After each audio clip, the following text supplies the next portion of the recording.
par faire voler des avions, et dans 15 jours, on verra comment construire des avions. Il devait y avoir une troisième conférence sur l'historique des avions à Tarbes, mais ça n'a pas pu se faire au fait de contact. Donc je remercie M. Thierry Castéran, qui est contrôleur aérien à l'aéroport de Tarbes, d'avoir bien voulu venir nous parler de la technique que l'on utilise, des procédures que l'on utilise pour faire circuler des avions. Et je ne cache pas que pour trouver un tel intervenant, c'est complètement en dehors des circuits universitaires, et j'ai eu beaucoup de mal, parce que c'est un autre monde que le nôtre. Un grand merci. Avec plaisir. Alors, monsieur Castéran Thierry a comme formation l'ENAC, la fameuse École nationale de l'aviation civile à Blagnac, et il est en poste à Tarbes, il est en poste à Blagnac, pardon, après avoir été en poste à Tarbes. Donc, on a tous et toutes pris l'avion, toujours avec un petit sentiment d'appréhension, parce qu'on lit les journaux, il y a des fois des catastrophes, mais de toute façon, il faut faire confiance, et cette confiance, c'est dû aux pilotes, et c'est dû à ces gens qui, au sol, font voler les avions. Et il va nous dire comment on procède. Je ne vais pas être davantage bavard. Bienvenue parmi nous, vous avez la parole. Eh bien, merci beaucoup, Alain. Donc, je vais vous parler de l'organisation du trafic aérien. Il faut le tenir dans le micro. D'accord, donc je vais parler dans le micro. Ok. Donc, je vais vous parler de l'organisation du trafic aérien. Comment est organisée la circulation aérienne. Et donc, vous êtes fait sans doute des idées par rapport à ce que vous avez lu et surtout beaucoup entendu dans les médias à l'occasion des divers événements qui malheureusement se passent de temps en temps dans l'aviation. Par exemple, on entend parler de l'avion n'est pas passé dans le couloir aérien, on entend dire les aiguilleurs du ciel guident les avions. Les journalistes attendent le ministre sur la piste, alors que s'ils sont sur la piste, l'aérodrome est fermé, parce que nous, on ne peut pas poser les avions, c'est sur les parkings. Et le vol a été détourné à cause du mauvais temps. Nous, quand on a un avion détourné, ça veut dire qu'il y a un pirate à bord. Et on parle de déroutement à ce moment-là. L'avion a manqué son atterrissage et s'est reposé après. C'est tout à fait normal quand ça se présente mal. Il faut le tenir ici, sinon on ne vous entend pas. Ok. Quand ça se présente mal, un avion il remet les gaz, c'est toute une procédure tout à fait prévue et il ne faut pas avoir peur. Et où le pilote n'a pas pu faire fonctionner son siège éjectable. Oui, l'avion n'avait pas de siège éjectable. Mais j'ai entendu ça chez les journalistes. Voilà. Donc je vais essayer de vous parler un peu de tout ça. On va parler des règles, des infrastructures qui sont nécessaires pour que les avions volent, les services que nous rendons et quelques notions sur le milieu dans lequel évoluent les avions, parce que c'est un peu étranger pour les gens qui ne connaissent pas, je suppose. Alors, quels sont les besoins qui ont amené au système actuel ? Au début, c'est le souci premier des pilotes, c'était de tenir en l'air. Et donc ils faisaient les plus grands efforts pour tenir en l'air jusqu'au jour où les avions s'étant perfectionnés, il y a eu de plus en plus. Il y a eu la première collision aérienne et là on a commencé à réfléchir à ce qu'il fallait mettre en œuvre pour éviter ça. Et donc on a eu des ébauches de réglementation et la Première Guerre mondiale a vu des progrès foudroyants de l'aviation. Et donc on a commencé à penser à des procédures, comme par exemple un téléatterrissage qui tournait avec le vent. Ça permettait aux avions de savoir dans quel sens tout le monde allait se poser. Parce qu'au début de l'aviation, il y avait un grand champ et tout le monde se posait un peu comme il voulait. Et c'était un peu... Je vous laisse imaginer. À la fin de la Première Guerre mondiale, ont vu le début de l'aviation commerciale avec les premières lignes comme Paris-Londres. Donc il a fallu commencer à penser aux gens qui étaient à bord et à réglementer tout ça. Alors les avions ne parlaient pas dans la radio. Ils émettaient en morse sur les quelques avions qui avaient des radios. Alors pour que ce soit moins long, on a inventé un code Q où il suffisait d'émettre 3 lettres pour savoir exactement ce qui se passait. Par exemple, QGP, c'est le numéro d'ordre en approche. Il y a encore des lettres, des abréviations du code Q que nous utilisons comme QNH, pression atmosphérique, QDM, des relèvements. Enfin. Mais beaucoup de ces codes sont tombés en désuétude. Voilà, je vous laisse imaginer les installations qu'il fallait pour faire de la radio dans les années 30. Il y avait 2 stations en France. Alors là, je vais vous parler des moyens qu'utilisaient les premiers contrôleurs pour savoir où étaient les avions. Ils utilisaient des gonios. Les gonios, ça indique à la station au sol la direction où se trouve l'avion. Bon, ça c'est un gonio moderne. Et vous voyez, par triangulation, on arrivait, avec plusieurs stations, à savoir à peu près où était l'avion. Donc on a commencé à avoir quelques notions de contrôle en route, mais c'était surtout de l'information. On ne séparait pas les avions. Voilà, un plan d'approche de l'aérodrome de Lyon-Bron à l'époque.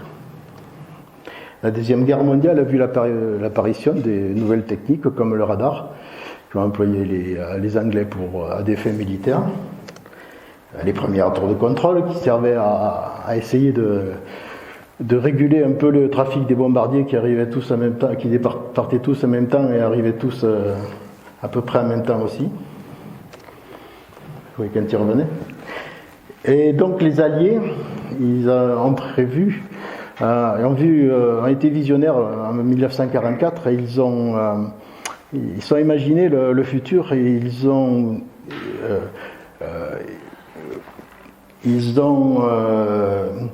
imaginé le futur et vu qu'il allait falloir s'harmoniser au niveau international pour les règles, pour que tous les pays traversés par les avions aient à peu près les mêmes règles. Donc les 52 pays se sont réunis en 1944 et on a signé la convention de Chicago qui permet d'harmoniser un peu les procédures autant au niveau trafic aérien qu'au niveau réglementation du transport aérien, tout ce qui est commercial, les licences et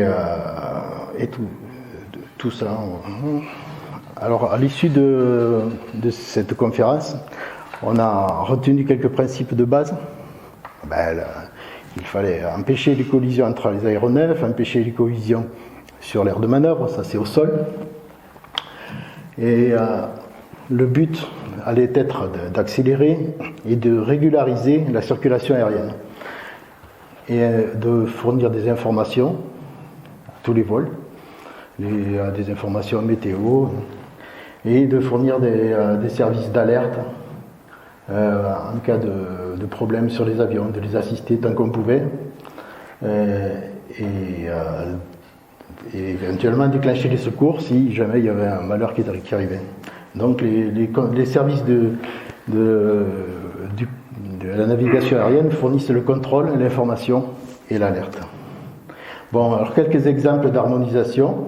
On a quelques langues officielles qui sont une liste exhaustive de langues officielles de l'Organisation de l'aviation civile internationale. Et l'heure est partout la même. Dans tous les centres de contrôle, c'est l'heure UTC. L'altitude, on exprime ça en pieds. Les distances sont à 1000 nautiques, ce qui peut s'expliquer par la navigation, sachant que 1000 nautiques, c'est un 60e de degré de méridien terrestre. Voilà. Les vitesses sont en nœuds, c'est-à-dire en nautiques par heure. Les pressions atmosphériques, donc on utilise l'hectopascal en Europe et les pouces de mercure aux USA. L'immatriculation aéronef aussi, on a harmonisé les immatriculations et les indicateurs d'emplacement, les régimes de vol. Alors les indicateurs d'emplacement, il faut savoir que chaque aéroport dans le monde est défini par un indicateur à 5 lettres. Et alors selon la région du monde dans laquelle il se trouve, le début de cet indicateur à 5 lettres commence différemment. Par exemple, aux États-Unis, c'est K, au Canada, c'est C, en France, c'est LF. Et par exemple, Tarbes, c'est LFBT. Voilà, Toulouse, c'est LFBO, Paris, c'est Orly, c'est LFPO, voilà. Alors, on a défini plusieurs types de circulation aérienne. La circulation aérienne militaire, donc c'est tout ce qui est militaire, la circulation essai-réception et la circulation aérienne générale. Bon, la circulation aérienne militaire, ils ont des missions spécifiques comme le combat, le tir, le ravitaillement, les vols en très basse altitude et plein de choses qu'on ne connaît pas, nous. Ils font ça dans des zones dédiées. Ils passent au travers des trafics civils avec des contrôleurs militaires et nous, on les a pas en compte, sauf quand ils viennent se poser sur les aéroports où là ils nous appellent parce qu'ils sont bien obligés, on les sépare des trafics de la circulation aérienne générale. Ensuite, il y a la circulation essai-réception. Alors ça, c'est les vols d'essai des prototypes, là c'est la réception des premiers vols, de l'essai de nouveaux systèmes. Donc ils ont des espaces dédiés et ils ont des contrôleurs qui s'occupent d'eux et ils évitent le trafic civil.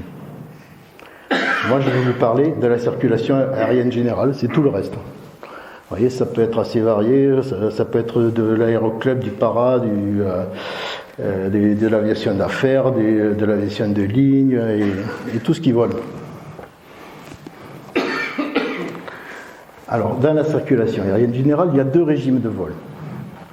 Il y a le régime de vol à vue, qui obéissent aux règles de vol à vue, Visual Flying Rules, ou VFR. Et alors, pour voler un VFR, il faut avoir les conditions pour pouvoir conduire le vol avec des références visuelles. Et le deuxième régime de vol, c'est l'IFR. C'est I pour instrument. C'est des vols à vue, des règles de vol aux instruments.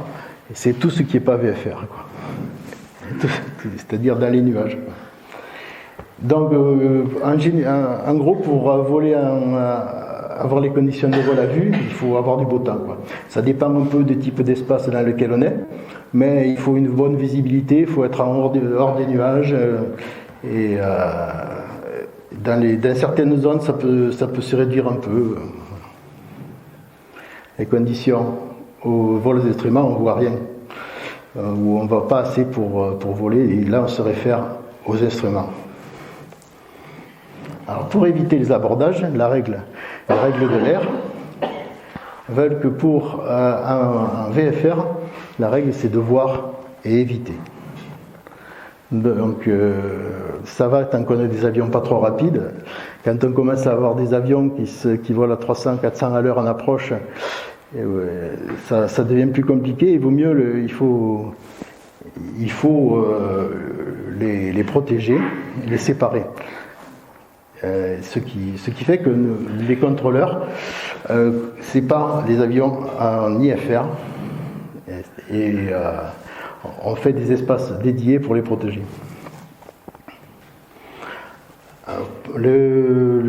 L'espace aérien est découpé en plusieurs volumes. Alors il y a des volumes qui définissent le service qu'on rend dans ces espaces aériens. Il y a les espaces aériens contrôlés et les espaces aériens non contrôlés. Et puis il y a différentes zones réglementées, dangereuses ou interdites, avec des activités spécifiques. Alors voilà la structure de l'espace aérien en Europe. La France fait partie du bloc fonctionnel d'espace de EC, FABEC, C'est un ensemble de pays qui s'est regroupé sur la volonté de l'Europe pour essayer de raccourcir les trajectoires des avions, pour harmoniser un peu les trajectoires. Ça marche plus ou moins parce que chaque État veut garder des prérogatives. Mais ça, c'est juste européen.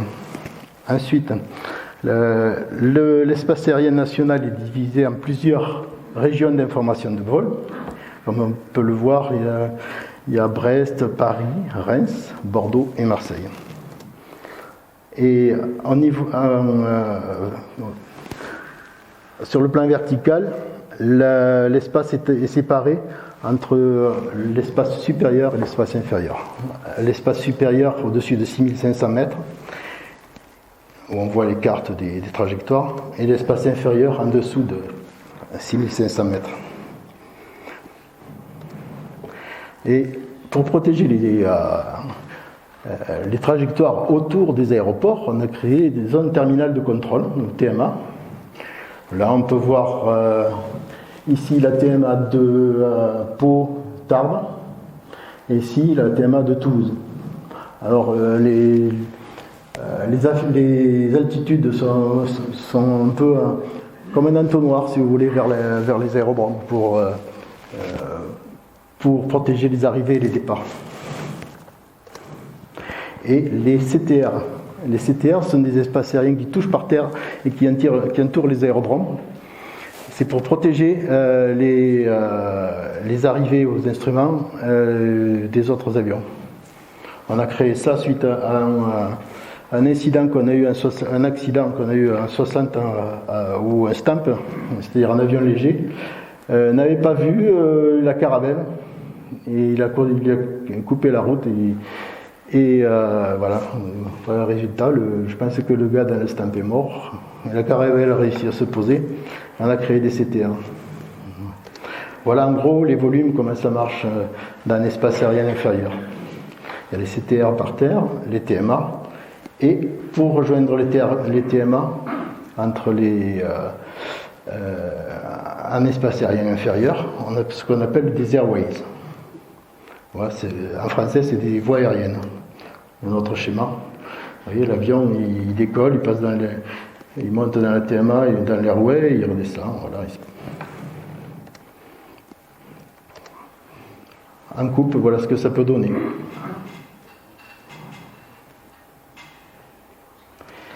Et voilà en 3D ce que ça peut donner. Vous voyez, les espaces aériens inférieurs, tout ce qui est protection des aérodromes et des trajectoires des avions aux instruments.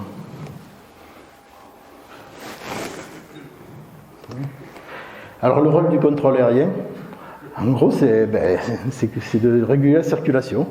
C'est ce qu'on fait, l'activité principale. Donc on assure un écoulement du trafic sûr, rapide. Et une notion qui s'est ajoutée depuis que moi j'étais à l'école, ça fait un petit moment, c'est le respect des contraintes environnementales. Pour faire le moins de bruit possible, faire le moins de pollution possible.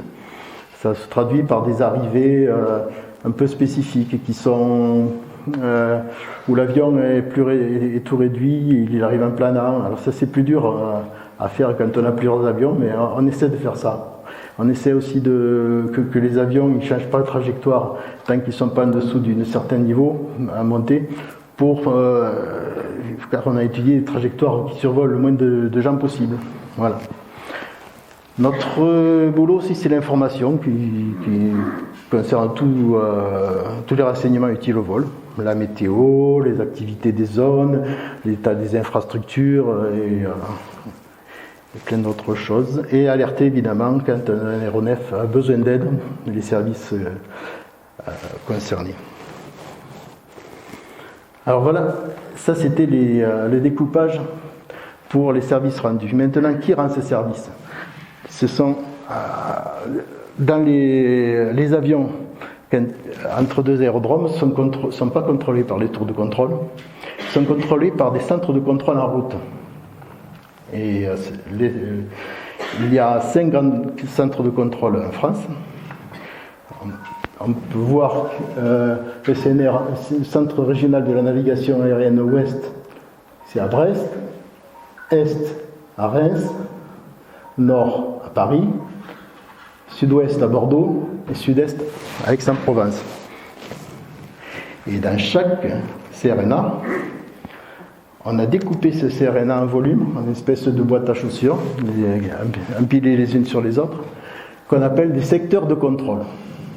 Parce qu'un contrôleur seul ne peut pas contrôler un quart de la France. Donc, il y a un contrôleur par secteur.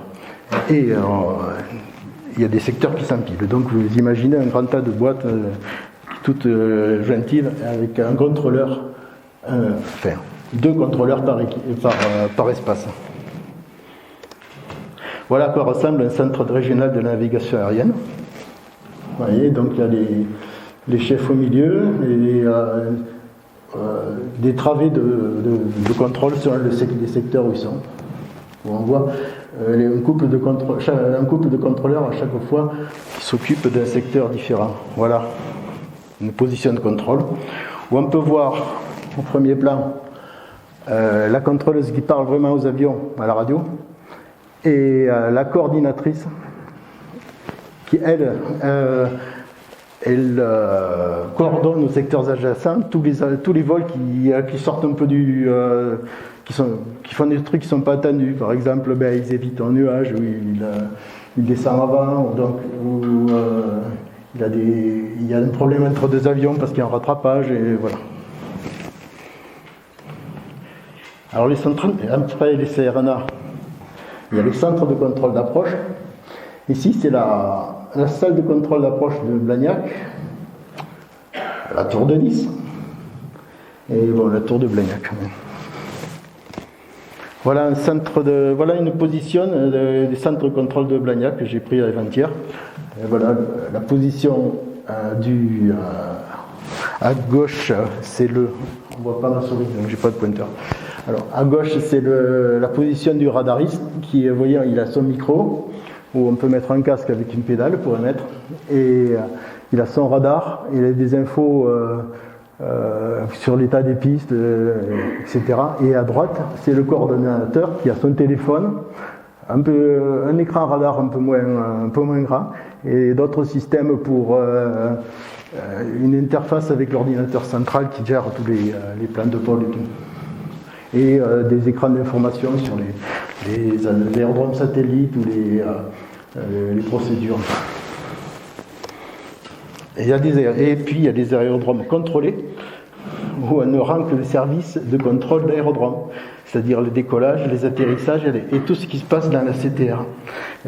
Et ça sert à intégrer les IFR des VFR, avec les VFR, séparer les IFR entre eux au départ et à l'arrivée. Et là, c'est Tarbes. Et quand j'y étais, il y avait encore un petit secteur d'approche, mais c'est terminé. Il y a les aérodromes aussi où il n'y a pas de contrôle, mais il y a quelqu'un qui répond à la tour et qui donne des informations et qui rend le service d'alerte. C'est les aérodromes AFIS. Et puis il y a les aérodromes où les pilotes se séparent entre eux, comme la Loubert, sur la fréquence. Il y a une fréquence allouée, et les pilotes s'annoncent, ils disent voilà, je suis vertical, je vais vers tel endroit, je vais faire ça, et les autres, ils s'arrangent en fonction. Ça, on a vu les classes d'espace. Alors, selon les espaces, on rend quel service ? Alors, en basse hauteur, en général, c'est de la classe G, c'est de l'aérodrome, c'est de l'espace aérien non contrôlé, où on rampe, où les avions font à peu près ce qu'ils veulent. C'est un espace aérien de liberté qui ne gêne pas les avions commerciaux ou les avions aux instruments. Et toutes les autres classes d'espace sont des aérodromes, sont des espaces aériens contrôlés, où les contrôleurs rendent des services de contrôle et séparent les avions, et voire donnent des informations sur la position relative des autres avions pour qu'ils puissent se séparer pour les avions qui volent à vue. Alors, en fait, le travail de tous les jours, Voilà comment ça se passe. En CRNA, un supérieur, les gens séparent les contrôleurs séparent les avions en route. En inférieur, il y a beaucoup d'évolutions. Il y a des avions qui montent et des avions qui descendent. Et le boulot, c'est de séparer ces trafics-là. En approche, c'est séparer les départs des arrivées et réguler l'accès à la piste. Parce qu'en général, les avions, ils arrivent tous en même temps à la piste. Et bon, la piste, on ne peut pas tous se poser en même temps. Donc, il y a une cadence qui est définie par le tour de contrôle. Et on la met... par exemple, à Blagnac, c'est toutes les 2 minutes. Il y a des aéroports qui ont des voies de dégagement qui permettent des temps d'occupation de pistes plus faibles, comme à Roissy, où on peut descendre en dessous de 2 minutes. Je ne connais pas les cadences à Roissy, mais ça va être entre 1 et 2 minutes. Voilà. Et les tours, voilà, le boulot des tours, c'est de gérer l'accès aux pistes pour les décollages, les atterrissages, les vols à vue qui partent et qui reviennent. Faire le mélange et intégrer les VFR avec les IFR, donc les vols à vue avec les vols aux instruments, et organiser bien sûr la circulation au sol. Alors, quels moyens on a ? On a tout un réseau entre les avions, les divers centres de contrôle. Le satellite, on l'utilise pas trop, ça s'appelle Datalink, on l'utilise juste pour donner la première autorisation et les premiers niveaux. Mais en vol, on n'a pas un équipement assez moderne pour s'en servir encore. Mais ça va venir, on espère. Alors, on utilise la radio pour les communications air-sol. Les communications sol-sol, en fait, ça passe par un grand ordinateur qu'on appelle le COTRA, et qui va être bientôt remplacé, et qui gère tout ce qui est plan de vol, qui gère tout ce qui est information radar, et qui distribue les informations au secteur de contrôle, les informations pertinentes qui les intéressent. Alors, le plan de vol. Le plan de vol, c'est un document que remplit un pilote ou une compagnie avant le vol. Et ça indique toutes les caractéristiques du vol, l'indicatif, s'il est VFR, s'il est un IFR, le nombre d'avions, parce que ça peut être une patrouille, le type d'avion, d'où il part, la route qu'il veut prendre, quelle est cette vitesse, à quelle heure il veut partir, quel est le niveau demandé, l'aérodrome d'arrivée, l'aérodrome de déroutement s'il ne peut pas se poser à l'arrivée, et toute une partie qui sert en cas de recherche, avec le nombre de personnes à bord, s'il est équipé de gilets de sauvetage, si la couleur de l'avion.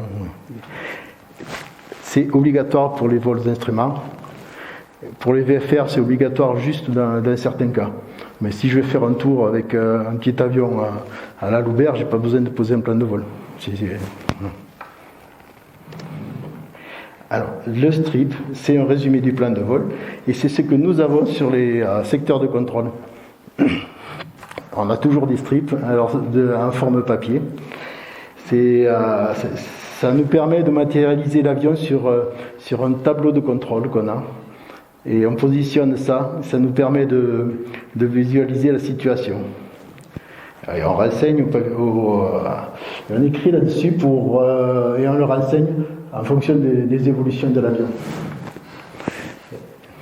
Voilà un tableau de strip qui est tenu en centre de contrôle régional. Voilà. Avec des codes couleurs, les verts dans un sens, les rouges dans l'autre. En fait, comment se déroule un vol ? Au décollage, avant le décollage, à la mise en route, l'avion, l'équipage appelle un contrôleur sol, qui contrôle tous les avions qui sont au sol, qui lui accorde la mise en route. Et à ce moment-là, le contrôleur sol initie dans l'ordinateur son vol. On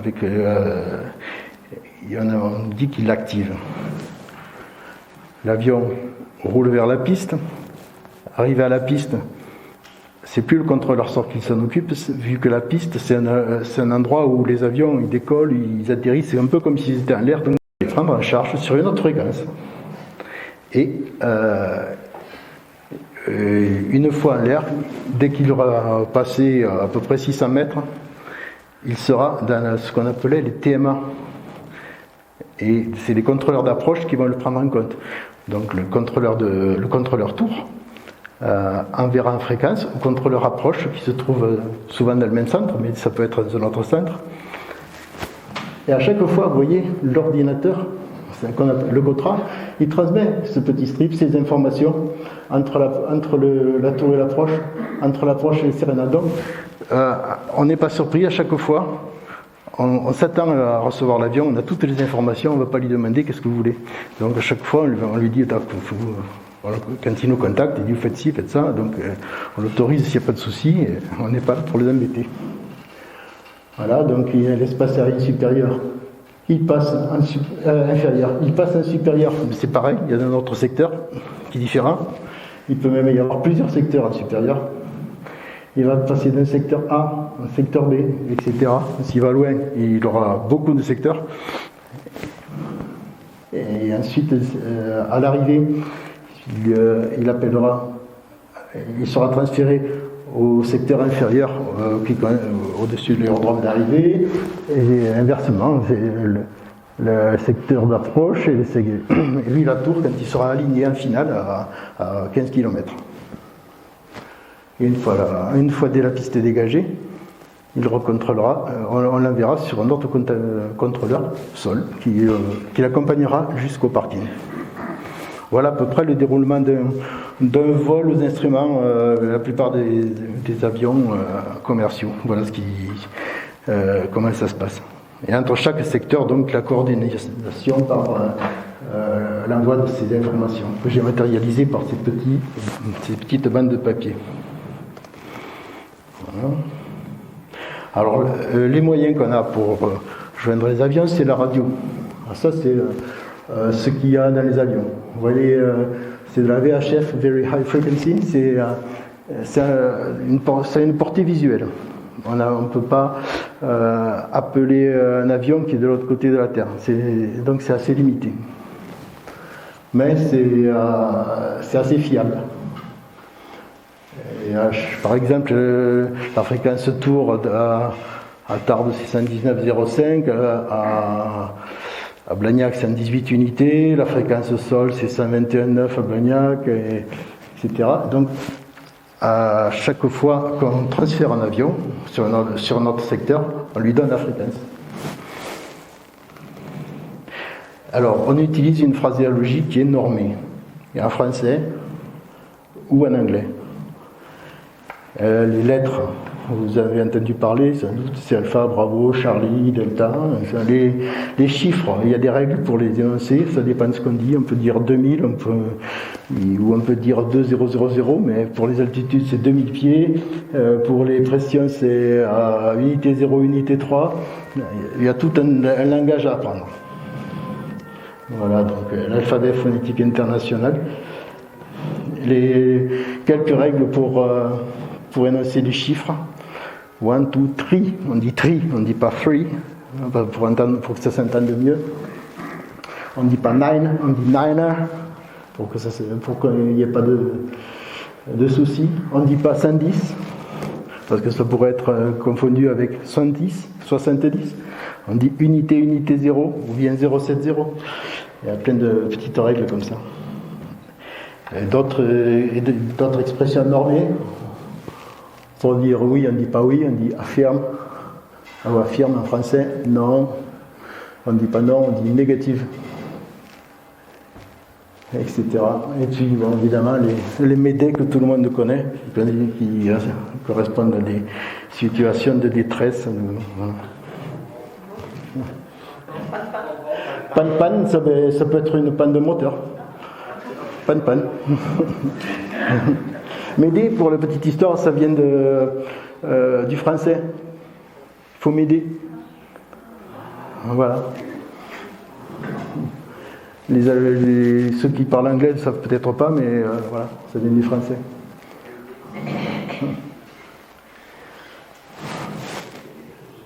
Alors, et c'est un truc qui est très important dans notre liaison avec les pilotes, c'est le collationnement. On ne peut pas, quand on donne une autorisation de contrôle ou une instruction de contrôle, juste un reçu ou un roger, ça vaut rien. Pour nous, ça vaut rien parce que ça ne nous dit pas qu'il a compris. Donc, il faut que le pilote répète tout ce qu'on lui a dit.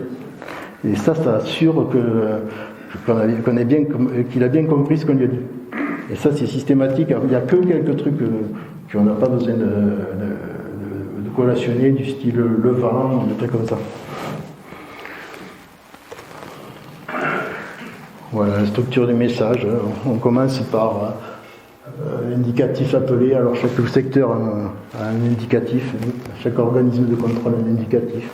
Par exemple, indicatif appelé. Si j'appelle un avion, ça peut être Air France 12 Zulu Victor, Toulouse approche, descendez niveau 120 et rappeler approchant. Ça peut être ça, c'est ce style de message. Alors on a les radars. Donc là il y en a un pilement de 2 radars primaires et secondaires, ça permet de voir les avions. Les primaires, ça voit les avions même s'ils n'ont rien dedans et s'ils ne répondent pas. Et le secondaire au-dessus, ça interroge les avions qui ont des transpondeurs. Le transpondeur, c'est quoi? C'est un système à bord de l'avion qui répond ce que le pilote lui a mis dans la boîte. Et nous, on lui demande de mettre un code dans la boîte.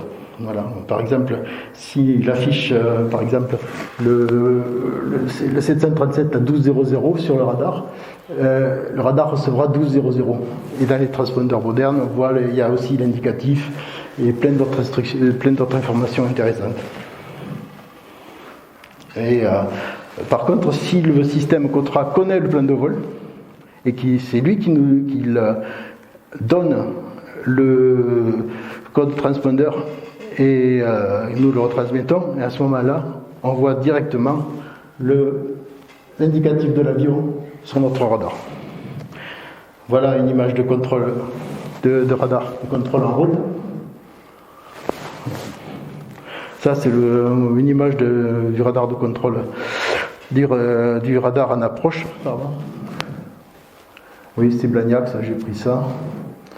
Donc les avions bleutés, j'ai fait un zoom sur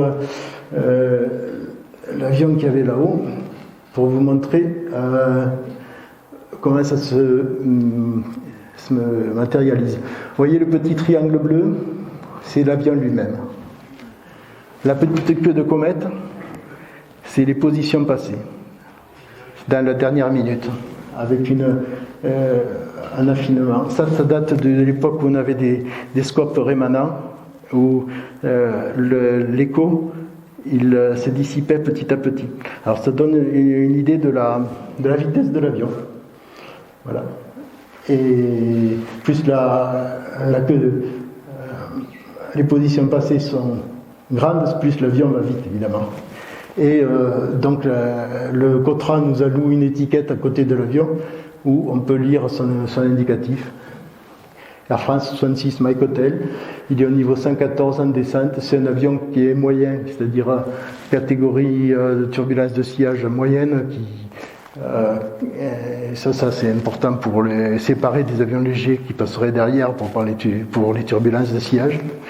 Et 31 c'est 319, il va à 319 et il est à 600 pieds minutes en descente.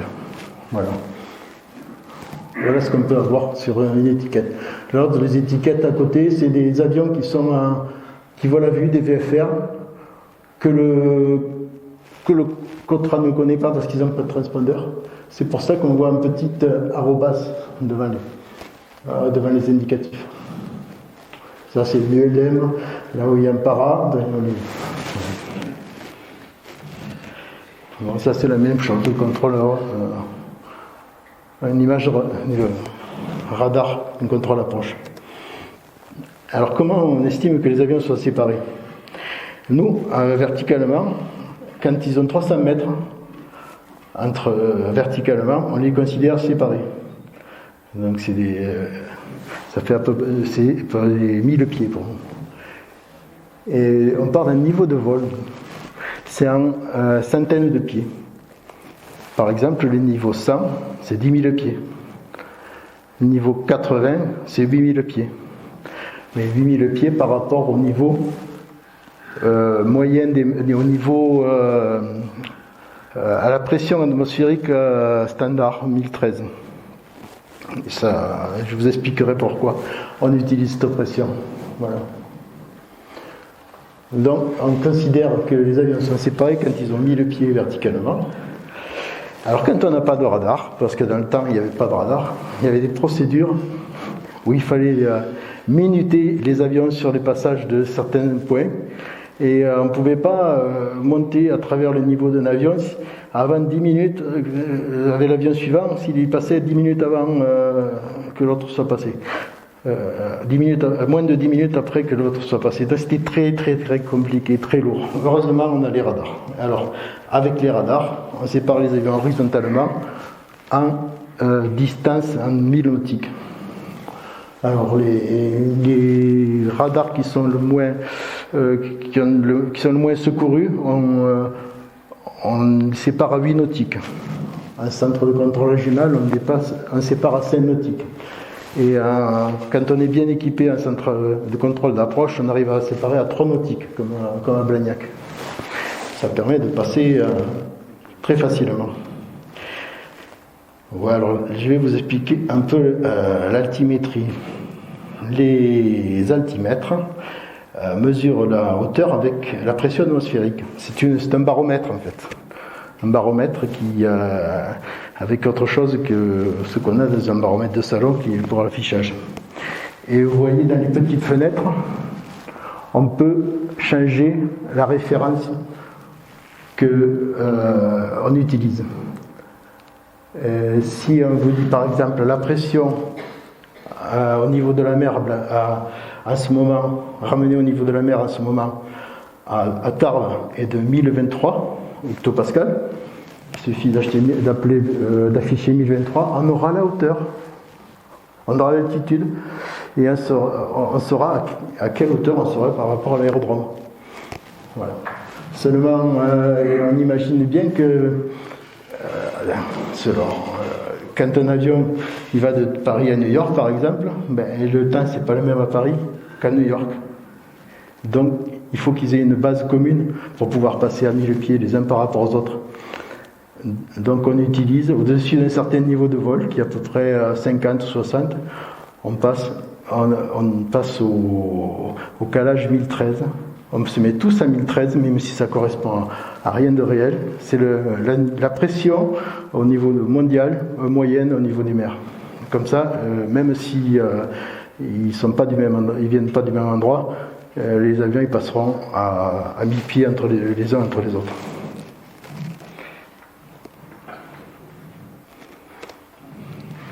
Oui, les niveaux de vol, je vous en ai parlé. Ouais, les caps. Les caps, on utilise les caps par rapport au nord magnétique. Parce qu'il faut savoir que le nord magnétique n'est pas le même que le nord géographique. Et il se déplace tous les ans. Et petit à petit. Donc pour avoir tous la même référence, quand on met des avions en parallèle par exemple, eh bien, on donne des caps magnétiques. Et donc les caps en degrés, c'est le degré entre l'axe de l'avion et le nord magnétique. Et les vitesses, c'est la pression du vent relatif.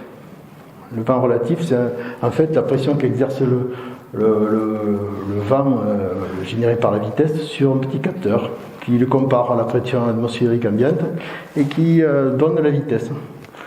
C'est une vitesse qui est, comme l'air est plus faible, moins dense en altitude, c'est une vitesse qui est fausse et qu'il faut corriger si on veut savoir sa vitesse par rapport au sol, bien sûr. Mais entre les avions, ils ont tous les mêmes contraintes au même niveau, donc on parle à vitesse indiquée. Alors pour naviguer, les avions, ils utilisent des aides au sol.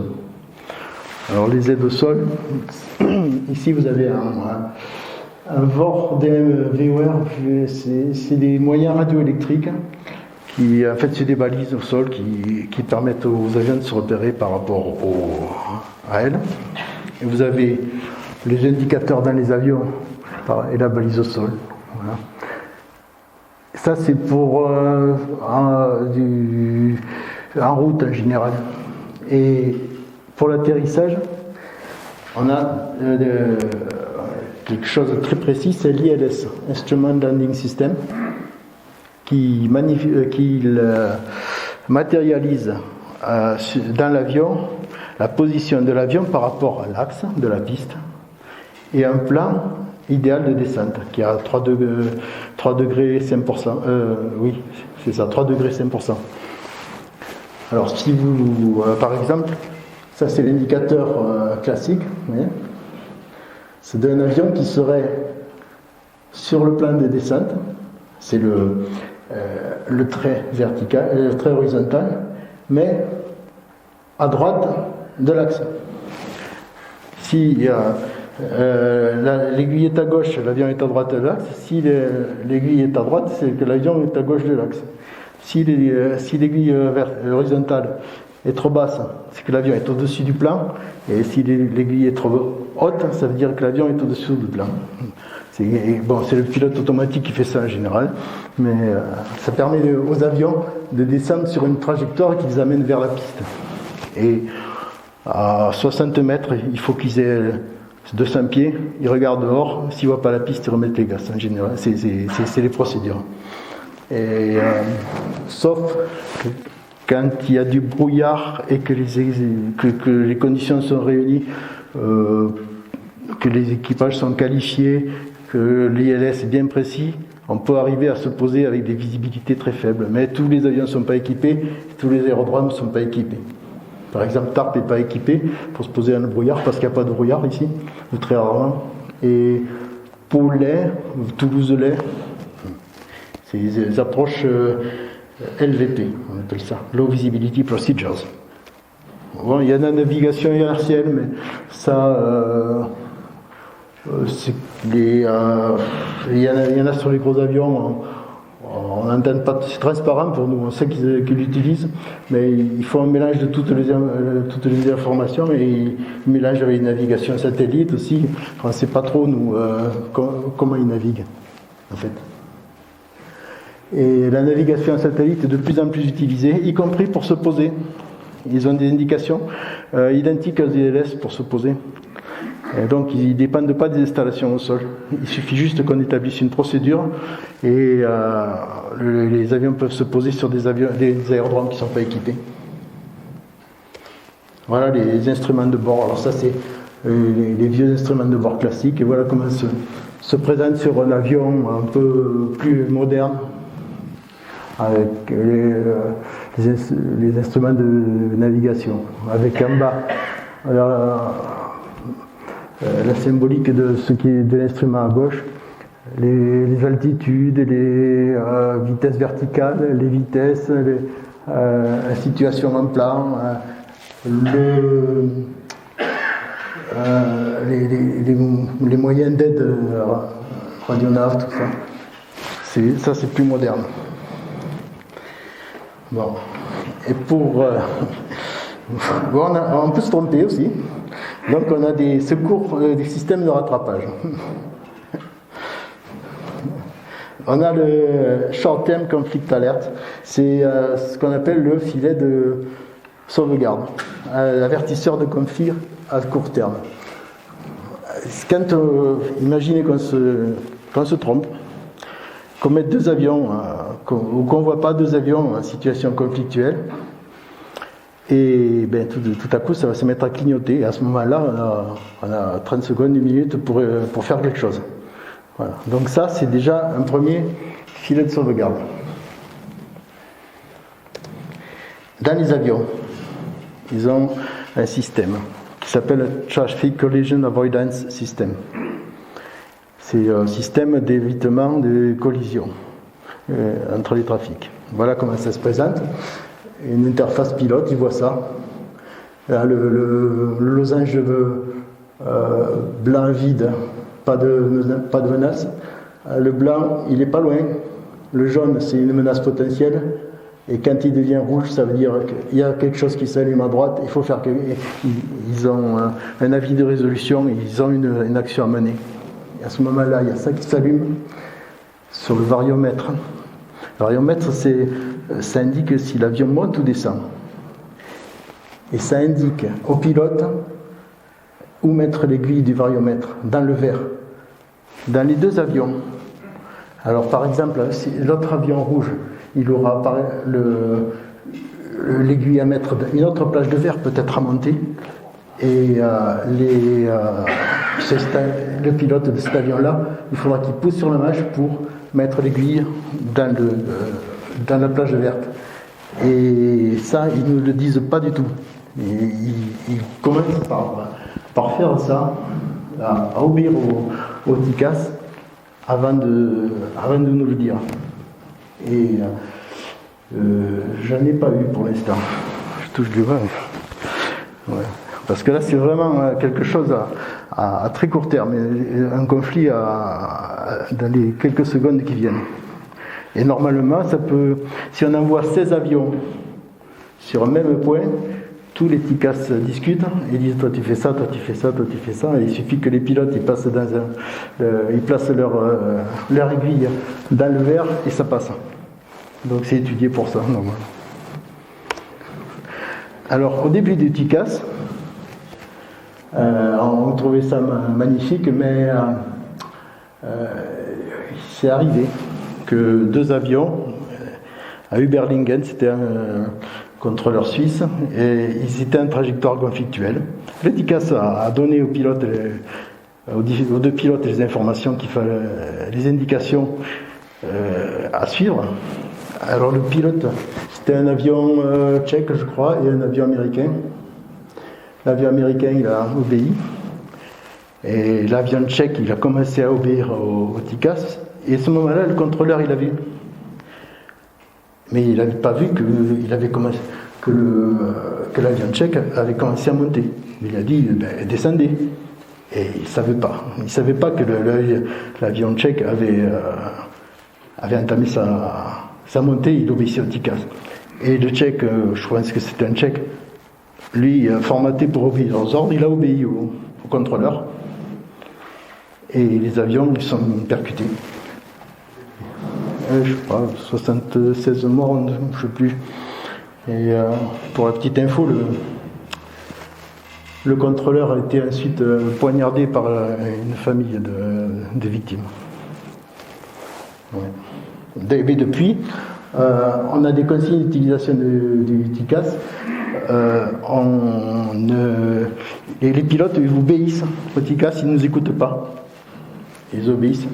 Et une fois que le trafic croisé, ils nous disent ouais, on a eu un RATICAS, on reprend le niveau normal.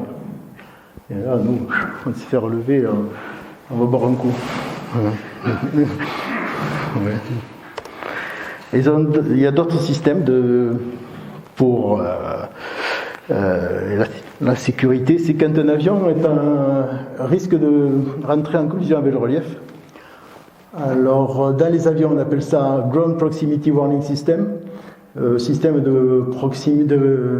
d'alerte de proximité du sol. Donc, dans l'avion, il y a une petite voix qui vous dit whoop, whoop, terrain, pull up. Alors là, il faut l'avion tout de suite, le pilote, ça l'alerte. Et nous, on a un système qui s'appelle avertisseur d'altitude minimale de sécurité. Et ça clignote sur notre radar. Donc ça éveille notre attention, ça attire notre attention. Donc on n'a pas parlé des aérodromes trop. Alors ici vous voyez l'aérodrome de Tarbes avant qu'il y ait beaucoup d'avions. Vous voyez, ils avaient une piste avec ce qu'on appelle les taxiways, qu'on appelle chemin de roulement en français, les parkings, la tour de contrôle. Voilà. Un aérodrome, ça a beaucoup d'infrastructures. C'est une infrastructure assez lourde. Il y a une piste avec du balisage qui est secouru, c'est-à-dire qu'il y a un groupe qui fonctionne si jamais il y a une panne d'électricité. Il y a des aides à la radionavigation, on a vu l'ILS. Il y a un service incendie avec plusieurs niveaux, ça dépend de la grandeur de l'aérodrome. Il y a un service de lutte aviaire pour lutter contre le péril des oiseaux qui s'approcheraient de la piste. Et ça, du coucher de soleil moins 30 jusqu'au coucher de soleil plus 30, il y a toujours quelqu'un au bord de la piste qui effraie les oiseaux. Ouais. Il y a un superviseur piste, c'est des gens qui sont amenés à intervenir sur la piste rapidement pour ramasser un oiseau mort ou ramasser un objet étranger détecté sur la piste vite fait, parce que sinon on ne s'y pose pas. Il y a les services d'avitaillement et bien sûr l'avitaillement c'est le pétrole. Et il y a tout ce qui est commercial que nous on ne voit pas, et toute l'aérogare, évidemment, mais ça. Donc vous voyez, les pistes sont numérotées. Alors 0,5, ce serait une piste qui serait orientée par rapport aux normes magnétiques au 0,50. C'est ça le numéro des pistes. Par exemple, une piste face au sud, c'est la piste 18, 180. Une piste face au nord, c'est 36, 360. Ici, à Tarbes, c'est 20,02. Voilà. Et donc, on avait parlé tout à l'heure du contrôleur tour. Le contrôleur tour, lui, s'occupe de la piste uniquement et des avions en l'air, dans la CTA. Et le contrôleur sol s'occupe de tous les avions qui roulent. Et la piste, c'est le sol, mais on considère que les avions en évolution, décollage, atterrissage, c'est comme s'ils étaient en l'air. Bon. Alors, il y a un réseau météo aussi qui est d'information aux pilotes, et ça, c'est géré par la météo. Traditionnellement, c'est situé dans les aéroports, qui publie toute une littérature sur les actualités météo qui sont accessibles aux pilotes. Et ils ont des abréviations et des symboles normés. Vous voyez, par exemple, ça c'est une carte du temps prévue sur l'Europe. Là, il y a des ça montre les couvertures nuageuses. Ça, c'est un message d'observation d'un aérodrome à Charleroi. Vous voyez, c'est tout un tas de codes. Ça donne les visibilités, les nuages, les températures, pression. Ça, c'est une carte d'approche d'un ATMA Toulouse. Vous voyez à peu près ce que les pilotes ont comme procédure d'arrivée. Et en général, ils prévoient ça. Et nous, on les prend en guidage radar pour les réguler les uns par rapport aux autres, pour obtenir les 2 minutes à la piste. Voilà, ça c'est une carte d'approche ILS, vous voyez, où tout est expliqué, un minimum, tout ça. Et on voit en pointillé la procédure de remise des gaz qui est prévue. Et nous, quand on autorise une approche, on autorise aussi la remise des gaz. Donc, on tient compte que l'avion peut remettre les gaz. Donc, c'est pas du tout une procédure qui n'est pas prévue. Quand la remise des gaz, c'est quelque chose que les pilotes font quand ils estiment que la poursuite de l'atterrissage ne peut pas se faire dans des conditions de sécurité. Pour une raison ou pour une autre, il y a trop de vent, ou ils vont trop vite, Et on a un service d'information aéronautique aussi, pour publier les cartes, tout un tas de publications qui servent aux pilotes. car on a développé depuis que les ciels deviennent encombrés, qu'il y a trop d'avions, la régulation des trafics. C'est un organisme qui est à Bruxelles, qui évite que les secteurs de contrôle soient surchargés. Parce que si on laissait faire les avions au mois de mai, une période bien chargée, ça deviendrait dangereux, il y aurait trop de contrôle, trop d'avions en l'air. Donc on fait attendre les avions au départ, on leur alloue des créneaux de départ pour que les secteurs ne soient pas trop encombrés. C'est pour ça qu'il y a des créneaux, on appelle ça des créneaux. Et ça n'a rien à voir avec les créneaux commerciaux qui se négocient, c'est des créneaux de régulation de trafic. Alors on est sensibilisé autant les équipages que les contrôleurs aux problèmes aux facteurs humains, c'est-à-dire aux problèmes de perception, au fonctionnement de notre cerveau. On sait très bien qu'on fait des erreurs faut savoir les détecter, il faut savoir quand est-ce qu'on peut faire des erreurs. Donc, dans notre formation continue, il y a une formation aux facteurs humains.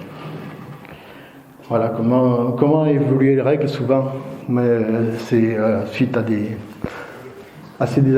accidents. Par exemple, dans le temps, on disait autoriser à tout.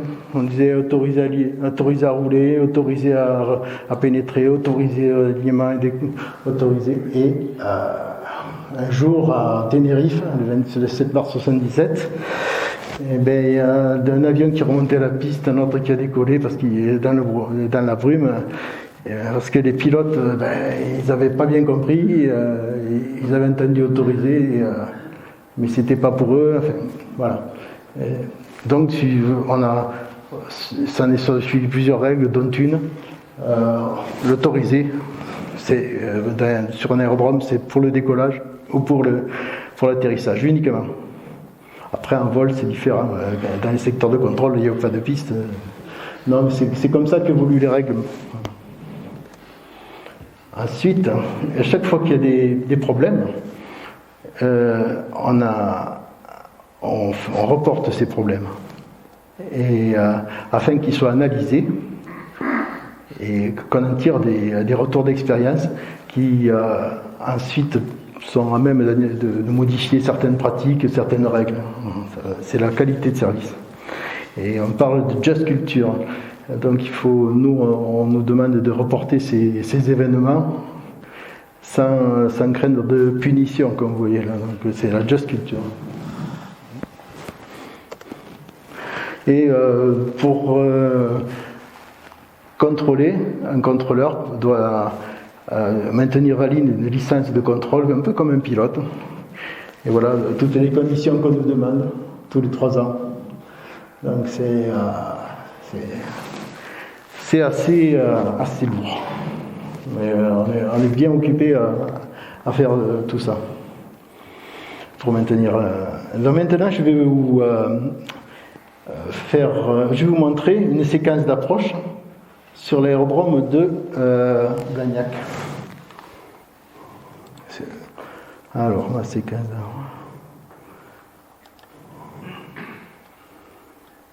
Alors.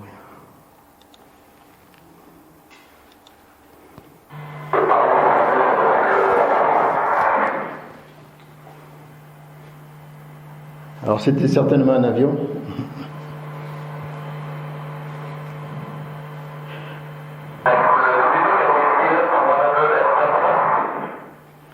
Ouais, c'est cet avion qui appelle, qui demande s'il ne peut pas accélérer parce qu'on a certainement réduit le NAC.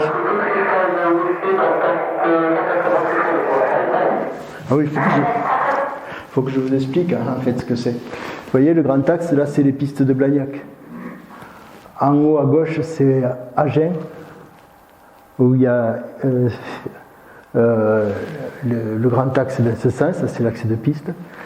Là, vous avez l'axe de Castres, l'axe d'Albi, ici c'est Pamiers, Carcassonne. Voilà, donc ça c'est la TMA de Toulouse. Et le contrôleur d'approche s'occupe de tous ces avions. Voilà, je pense que vous avez vu l'essentiel de ce qui était intéressant. Et ça vous donne une idée du travail de contrôleur en approche. Bon, j'ai jamais été contrôleur en CRNA. Moi, j'ai eu une formation théorique, mais j'ai jamais été ni à Bordeaux, ni à Aix, ni... Donc je connais plus les centres de contrôle d'approche. C'est pour ça que je vous ai trouvé ça. Voilà, je vous remercie pour votre attention. Si cette vidéo vous a plu, vous pouvez nous rejoindre à l'Université du Temps Libre de Tarbes et de Bigorre à l'adresse utl-tb.info. Vous pouvez aussi nous encourager en cliquant sur le pouce vers le haut. Les commentaires de soutien sont également les bienvenus. Et n'oubliez pas, si ce n'est déjà fait, de vous abonner. Merci et à bientôt.